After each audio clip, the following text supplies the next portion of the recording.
যোৱা 10 জুনত অধিকাংশ লোকেই যেতিয়া সামাজিক মাধ্যমত পিতৃ দিৱস উদযাপনত ব্যস্ত আছিল তেতিয়াই গুৱাহাটী মহানগৰীৰ কিছু সংখ্যক ব্যক্তিয়ে এই দিৱসটো ব্যতিক্ৰম ধৰণে উদযাপন কৰিছিল।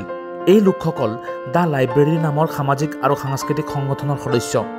এই সমাজ সচেতন লোকসকলে পিতৃ দিৱস উদযাপন কৰে পাথৰকুঁৱৰীত অৱস্থিত বৃদ্ধাশ্ৰম আমাৰ ঘৰত।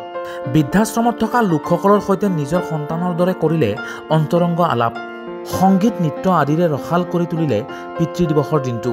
তেওঁলোকৰ লগত একেলগে গ্ৰহণ কৰিলে দুপৰীয়াৰ আহাৰ। আমাৰ লাইব্ৰেৰীৰ সৌজন্যত এনেকুৱা ধৰণৰ কাৰ্যক্ৰম কৰিয়ে থাকোঁ আমি অটিজিম ল'ৰা ছোৱালীৰ কাৰণেও কৰোঁ আৰু এইটো আমাৰ এটা তেওঁলোকক অকণমান এণ্টাৰটেইন কৰা। ইয়াতে সকলো ধৰণৰে পেৰেণ্টছ আছে। কোনোবাই চাবলৈ সময় নাপায় থৈ গৈছে, কোনোবাই এৰি থৈ গৈছে, যাৰ মাক দেউতাক আছে তথাপিতো এৰি থৈ গৈছে। এইটো এটা মেছেজো হয় যে মানে আমি আমাৰ পেৰেণ্টছক ৰেচপেক্ট কৰি আমি আচলতে আমাক যে 9 মাহ ৰাখে পেটত মায়ে কষ্ট কৰে দেউতাই, সেইটো যাতে মূল্য দিয়ে ল'ৰা ছোৱালীয়ে, সেইটো এটা মেছেজ। আৰু আমি তেওঁলোকক বিহু চিহু গাইছোঁ, তেওঁলোকৰ লগত নাচিছে তেওঁলোকে। অকণমানো যদি আমি হাঁহি বিৰিঙাব পাৰোঁ তেওঁলোকৰ মুখত, আমাৰ লাইব্ৰেৰীৰ সকলো সদস্যই সেইটোৱে উদ্দেশ্য। গতিকে সেইটো উদ্দেশ্য লৈ পেলাই আজি আমি আহিছোঁ। আৰু আগতেতো নাছিল এইবোৰ, আজি হেনো ফাদাৰ্ছ ডে'। চ' ফাদাৰ্ছ ডে'ৰ কাৰণেও আমি দেউতাকবিলাকৰ কাৰণে আমি কেক কাটিছোঁ, দুটাকৈ কেক কাটিছোঁ, কাটি তেওঁলোকক এণ্টাৰটেইন কৰিছোঁ, খুৱাইছোঁ এসাঁজ খুব সাধাৰণভাৱে।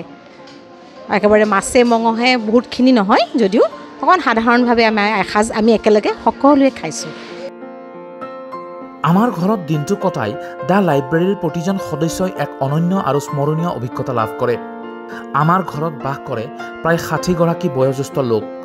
ইয়াৰে একাংশ ব্যক্তিয়ে ইচ্ছাই আমাৰ ঘৰলৈ অহাৰ বিপৰীতে একাংশই সামাজিক বাধ্যবাধকতা আৰু পৰিস্থিতিৰ দাস হৈ ইয়াত জীৱন যাপন কৰিবলৈ আৰম্ভ কৰে।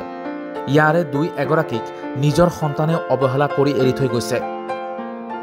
প্ৰগ্ৰামটো খুবেই ভাল লাগিলে। আমি 2-3 ঘণ্টা বহি খুবেই ভাল লাগিলে। এনেকৈ মাজে মাজে হৈ থাকে আমাৰ ইয়াত, এনেকৈ আহি থাকিলে ভাল লাগে। আৰু মই এতিয়া 9 বছৰ হ'ল।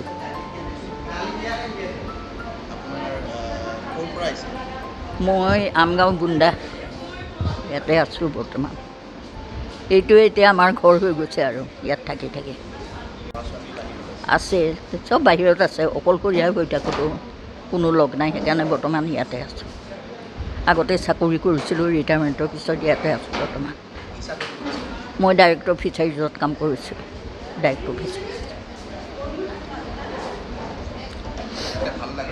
ভাল লাগে, নিজৰ ঘৰৰ নিচিনাই লাগে।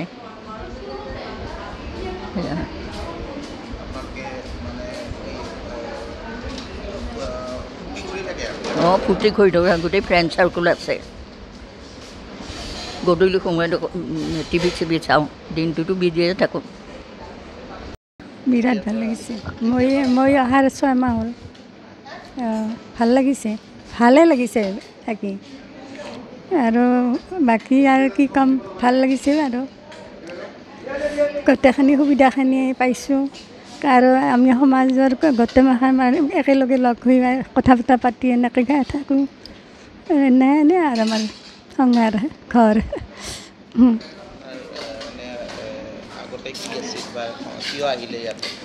মই আহিছোঁ তাৰমানে আমাৰ বোৱাৰী 2, মোৰ ল'ৰা 2 আৰু বোৱাৰী 2।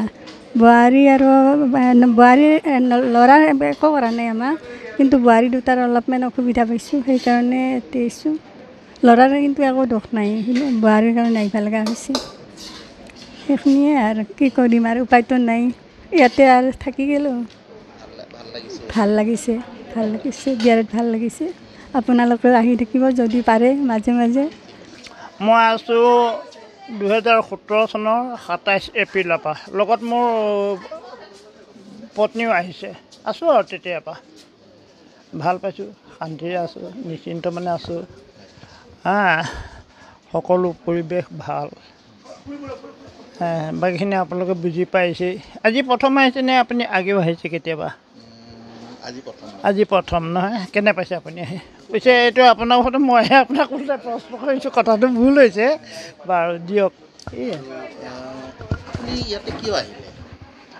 সেই প্ৰশ্নটো প্ৰথম কথা হ'ল একেবাৰে সহজ আমাৰ দুয়োৰ কাৰণে আমাৰ কোনো নাই আমি দুয়োহে আমাৰ প্ৰতিপত্নী আমি আৰু নাই ল'ৰা ছোৱালী আমাৰ কোনো কিন্তু কথা সকলোৱে বাই পাইছে পৰিয়ালৰ ঘৰ বংশ পিৰামিডসকলো অহাৰ কাৰণে আমি ভাবিলোঁ আজিকালি পৃথিৱীত সকলো বৰ ব্যস্ত সময় কাৰোৱে নাই বিশেষকৈ তেনেস্থলত আপুনি কাকো দিগদাৰী অকণো নিদি বুলি পেলাই ইয়ালৈ গুচি আহিলোঁ এইটো আমাৰ বহুত অনুসন্ধান কৰিহে ইয়ালৈ আহিছোঁ বহুত ঠাইত চালোঁ মই বাহিৰত জলবায়ু মাত কথা এইবিলাক নিমিলে গতিকে ইয়াতে আকস্মিকভাৱে সুবিধা পালোঁ গুচি আহিলোঁ আছোঁ আৰু তেতিয়াৰ পৰা কিন্তু মোলৈ আন অসুবিধা একো নাই অন্য কিবা হাই খাই কিছুমান পাৰি কিছুমানে মোৰ তেনেধৰণৰ নাই আচলতে অহাৰ কাৰণে সকলোৱে বেয়া পাইছে ককাই ভাইটি ভনীজনীয়ে কৈছে তোৰ কাৰণে মই 2 বছৰ কাৰণে তই গুচি অহাৰ কাৰণে এতিয়া তোক ভাল পাইছোঁ তই স্বাস্থ্য হেৰি কৰি পেলাই যেনে তেনে আছ আমাৰ দুয়ো মোৰ এতিয়া বয়স বহুত 80 চলি আছে 80 অলপ দিনত 81 সোমাবই সেয়াই সহজ সৰল জীৱন আমাৰ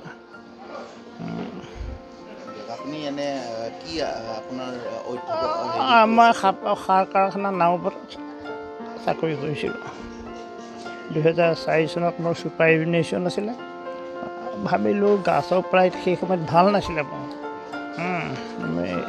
47 মাহৰ আগে ভলিণ্টাৰী স্বেচ্ছামূলক অৱসৰ গ্ৰহণ কৰিলোঁ তাৰপিছত গাঁৱত মোৰ ঘৰ সাপেখাতিত সোণাৰী জিলাত তাত ঘৰ দুৱাৰ সাজিলোঁ 13 বছৰ কেইমাহ থাকিলোঁ সেই একেই অসুবিধা কিবা অনা বজাৰ চজাৰ কৰা ইত্যাদি সেইকাৰণে আকৌ ঘূৰি গৈ নাৱৰ ওপৰত থাকিলোঁ 3 বছৰ কোৱাৰ্টাৰ ভাড়া কৰি তেনে অৱস্থাতে ইয়াত খবৰ পালোঁ গুচি আহিলোঁ আমাৰ ঘৰত বাস কৰাসকলৰ হৃদয় বিদাৰক জীৱন কাহিনী শুনিলে যিকোনো ব্যক্তিয়ে আৱেগিক হৈ পৰিব আমাৰ বৃদ্ধসকলৰ নিসংগতাই আমাৰ আধুনিক সমাজখনৰ অন্য এক দুখ লগা বাস্তৱ ছবিখনকে সূচাইছে কিন্তু এই বৃদ্ধসকলে আমাৰ ঘৰত সুখ আৰু দুখ সমানে উপভোগ কৰি জীৱনক আঁকোৱালি ল'বলৈ শিকিছে